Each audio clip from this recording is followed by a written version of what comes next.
એક જ વરસાદમાં વડોદરા શહેરના ખાડા બન્યા જોખમકારક. વડોદરા શહેરમાં ખાડા બન્યા જોખમકારક. દૂધ લેવા નીકળેલા યુવકની આંગળી કપાઈ જતા અકસ્માત સર્જાયો છે.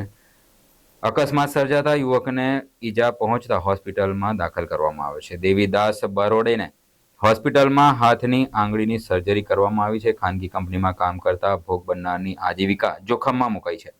પાલિકાની બેદરકારી સામે વળતરની માંગ કરવામાં આવી છે. આ ખાડા પડવાના બનાવ સામે પાલિકા પર ગંભીર આક્ષેપો પણ કરવામાં આવ્યા છે. મારું નામ દેવીદાસ છે. કાલે સવારે 6 વાગે હું દૂધ લેવા માટે જતો હતો, તો આ જ ખાડામાં મારી ગાડી સ્લીપ થવાના લીધે હું નીચે પડ્યો તો મારો એક આંગળી કપાઈ ગયેલી છે. અને આ આંગળી કપાવા પછી અમે હોસ્પિટલમાં ગયા. આ ભાઈએ ત્યાં 2-3 લોકો અહીંયા જમા થઈ ગયેલા મને ઉચકવા માટે.